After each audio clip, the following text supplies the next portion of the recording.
নমস্কার, আমি বলাকার তপন। আজ দেখুন, আজকে আমরা কোথায়? বলতে পারবেন কোথায়? নমস্কার সবাইকে, আমি বলাকার তপন। আমরা আজ সোমনাথ হোটেল থেকে দুপুর দুপুর বেরিয়ে পড়লাম গির ন্যাশনাল পার্কে। 1.5 ঘন্টা কম বেশি জার্নি। আমরা গির অরণ্যে যাচ্ছি।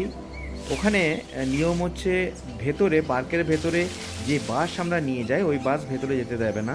ওখানকার যে বাস আছে কিংবা জিপ গাড়ি যে যেমনভাবে বুকিং করে রাখবে, কিংবা ওখানে গিয়েও বুকিং করতে পারেন। তো সেই বাস আমরা করলাম, যেহেতু আমরা 80 জন ছিলাম, দুটো বাস আমরা করলাম পার্কের ভেতরে জঙ্গলের মধ্যে ঘোরার জন্য।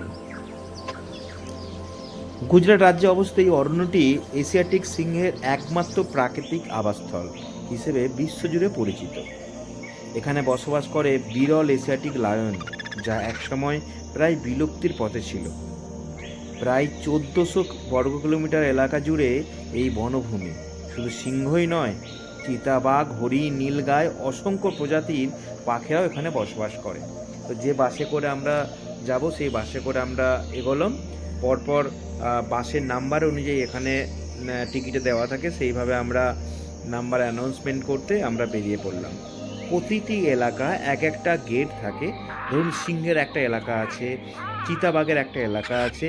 এইভাবে এক একটা এলাকায় আমরা ভেতরে যাব, তারপর ক্লোজ হয়ে যাবে গেটটা। আবার বেরিয়ে পড়ার পর ওপেন হবে একটা অন্য গেট, আবার ক্লোজ হয়ে যাবে। তো এইভাবে পুরো আজকে আমরা ঘুরে ঘুরে দেখব। প্রায় কম বেশি 1 ঘন্টার মতো আমাদের সময় আছে। গির অরণ্য প্রকৃতিপ্রেমীদের জন্য এক স্বর্গরাজ্য। সবুজ বন, বন্যপ্রাণীর গর্জন আর প্রাকৃতিক সৌন্দর্যের এক অনন্য সমাহার। দেখলাম চিতা দূর থেকে, কিন্তু স্পষ্ট।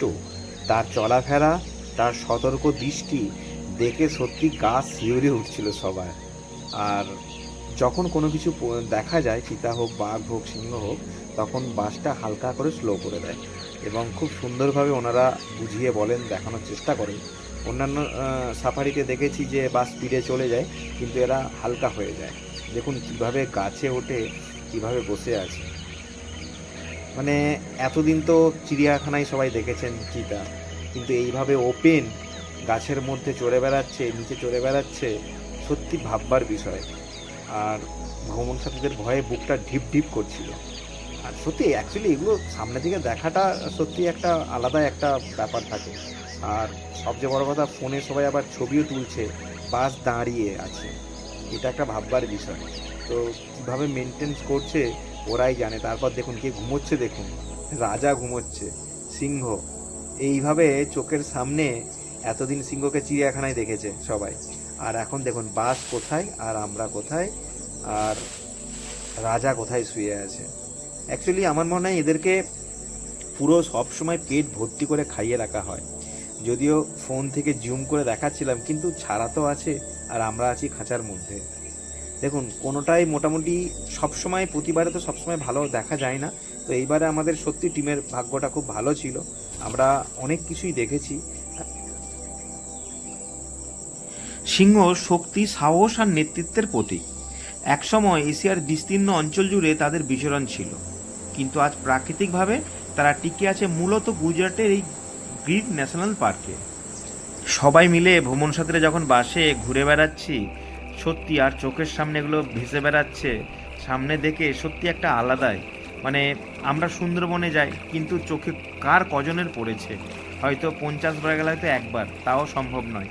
কিন্তু এখানে চোখের সামনে সবাই দেখে সত্যি খুব আনন্দিত। মানে সবাই ভাবতে পারছিল না এত সামনে থেকে এইভাবে আমরা দেখবো এখানে।